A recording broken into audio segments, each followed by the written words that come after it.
7 राजकुमारों के लिए 7 वधुएं। बहुत समय पहले एक राजा था जिसके 7 पुत्र थे। वे सब के सब बहादुर, सुंदर और चतुर थे।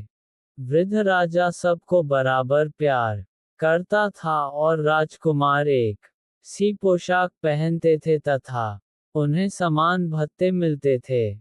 जब वे बड़े हुए तो उन्हें अलग अलग महल दिए गए, लेकिन महल एक जैसे बनाए गए थे और उनकी साज सज्जा भी एक जैसी की गई थी। और अगर तुमने एक महल देख लिया था तो समझो सारे महल देख लिए थे।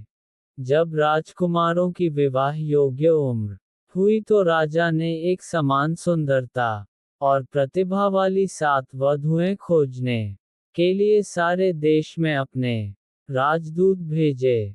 राजा के संदेश वाहकों ने हर जगह की यात्रा की, कई राजकुमारियां देखी, लेकिन 7 उपयुक्त वधुएं नहीं ढूंढ सके।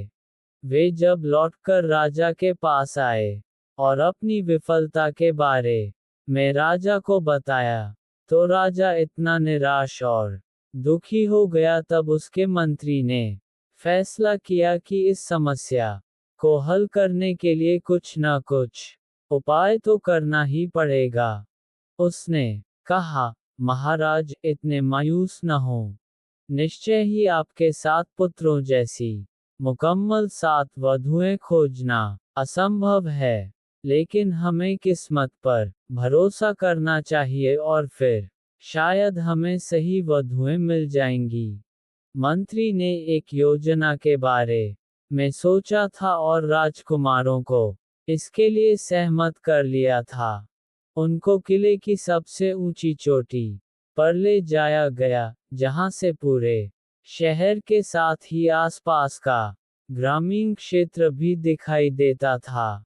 राजकुमारों के सामने 7 धनुष और 7 तीर रखे गए थे और उनसे जिस दिशा में वे चाहें उस दिशा में तीर छोड़ने के लिए कहा गया। और प्रत्येक राजकुमार से कहा गया कि उनके तीर जिस लड़की के घर पर गिरेगी उस लड़की से उनका विवाह होगा। प्रत्येक राजकुमार ने उस लड़की से विवाह करने की सहमति दी कि जिसके घर पर उसका तीर जाकर गिरेगा, चाहे वह किसी राजकुमार की लड़की हो या किसी किसान की। राजकुमारों ने धनुष उठाए और अलग अलग दिशाओं में तीर छोड़े। सबसे छोटे राजकुमार को छोड़कर सभी राजकुमारों के तीर प्रसिद्ध और अत्यंत प्रतिष्ठित परिवारों के घरों पर जाकर गिरे थे। लेकिन सबसे छोटे राजकुमार द्वारा छोड़ा गया तीर शहर की सीमा से बाहर चला गया था और दृष्टि से ओझल हो गया था। नौकर तीर की तलाश में सभी दिशाओं में दौड़ पड़े और एक लंबी खोज के बाद उसे एक बहुत बड़े बरगद के पेड़ की शाखा में गड़ा हुआ पाया गया, जिसके ऊपर एक बंदरिया बैठी थी। एक बंदरिया। बच्चों ने आश्चर्य से कहा, क्या राजकुमार ने बंदरिया से शादी की? अनिल ने पूछा। जावेद खान ने जवाब नहीं दिया, लेकिन हुक्के का एक लंबा ताजगी देने वाला कश खींचा और अपने श्रोताओं के ध्यान केंद्रण के दबने का इंतजार करने लगा। जावेद खान ने किस्सा जारी रखते हुए कहा, राजा को बहुत पछतावा हुआ जब उसे पता चला कि उसके सबसे छोटे राजकुमार के तीर ने ऐसा दुर्भाग्यशाली निशाना लगाया है। राजा और उसके दरबारी एवं मंत्रियों ने एक त्वरित बैठक की और फैसला किया कि सबसे छोटे राजकुमार को तीर के साथ एक और अवसर दिया जाना चाहिए। लेकिन हर किसी को चकित करते हुए राजकुमार ने दूसरा अवसर लेने से इनकार कर दिया।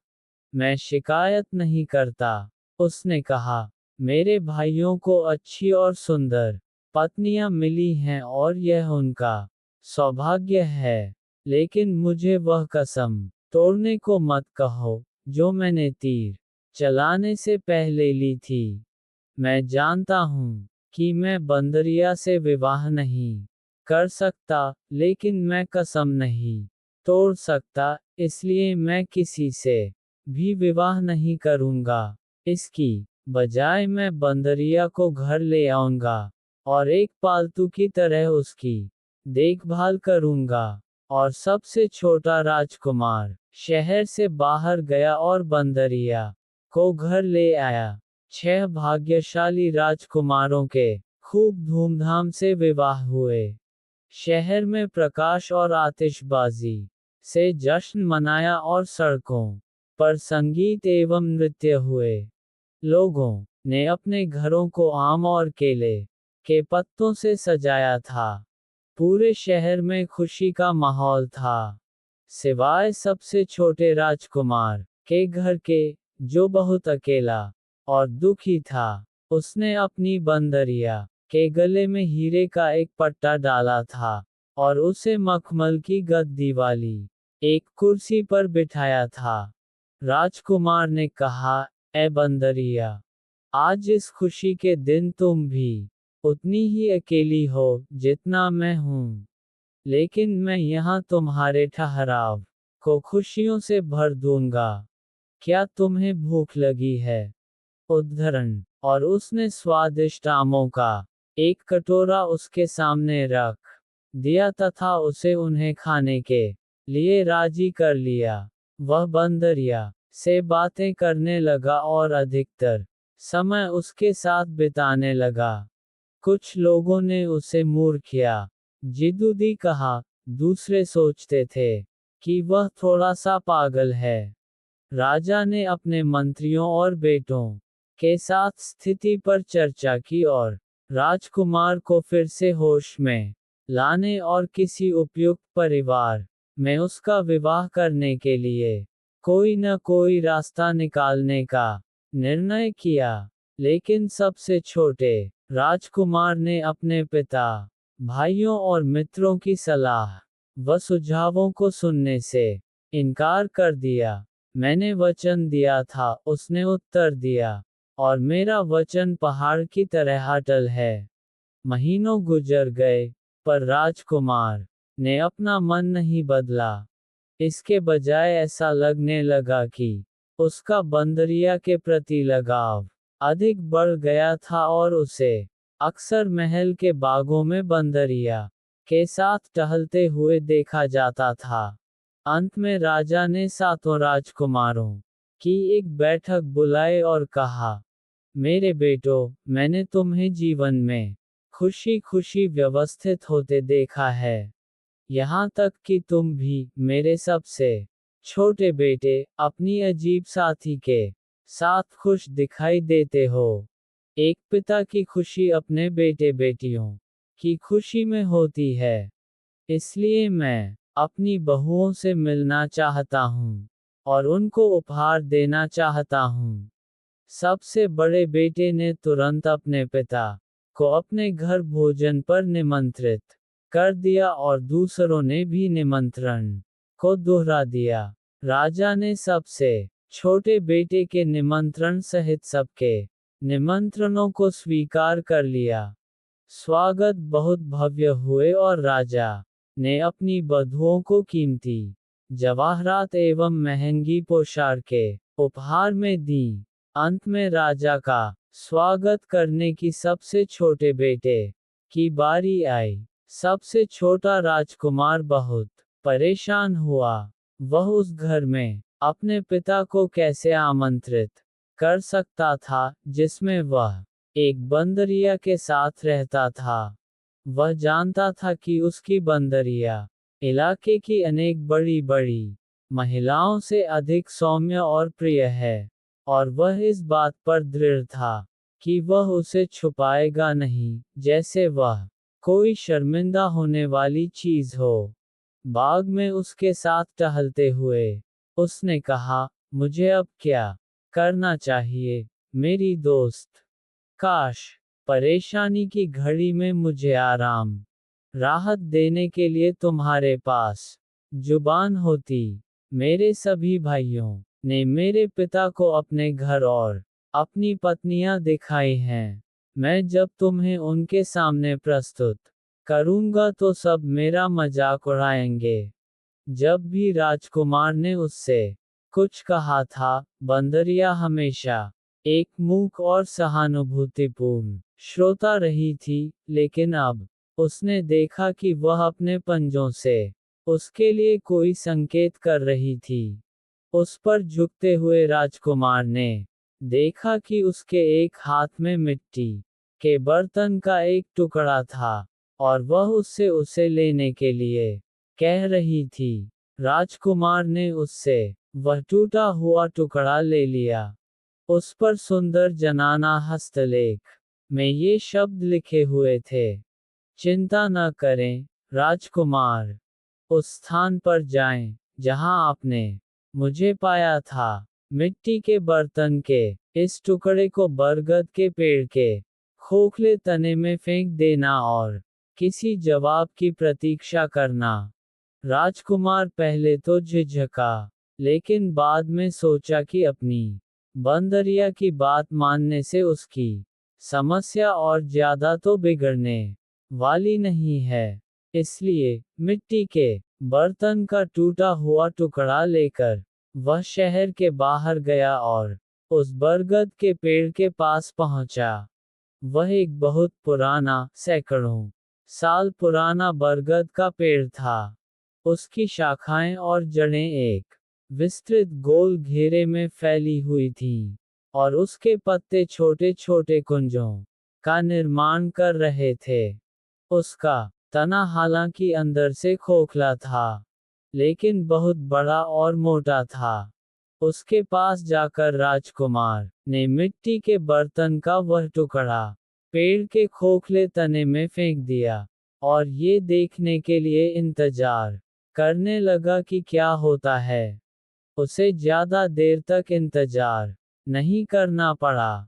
कुछ ही पलों के बाद हरे रंग की पोशाक पहने एक सुंदर लड़की तने से निकलकर बाहर आए और राजकुमार से अपने पीछे आने के लिए कहा। उसने राजकुमार को बताया कि उसकी राजकुमारी, परियों की रानी, उससे व्यक्तिगत रूप में मिलना चाहती थी। राजकुमार पेड़ पर चढ़ा और खोखले तने में प्रवेश कर गया, और थोड़ी देर अंधेरे में टटोलकर चलने के बाद अचानक वहां आंखें चौंधिया देने वाले आश्चर्यजनक बाग में पहुंचा, जिसके अंत में एक आकर्षक महल खड़ा हुआ था। ऊंचे ऊंचे सूरजमुखी के फूलों से बाग की सीमा बनी हुई थी। फूलों के बीच में एक मधुर सुगंध वाली जलधारा बह रही थी, और जलधारा के तले में कंकरों की जगह माणिक, हीरे व नीलम थे। यहाँ तक कि इस दुनिया में फैला प्रकाश भी उसकी अपनी दुनिया से ज्यादा गर्म और मृदु था। उसे सोने की सीढ़ियों से चांदी के एक फव्वारे के पीछे और इंद्रधनुषी सीपियों से बने महल के दीवारों में से ले जाया गया।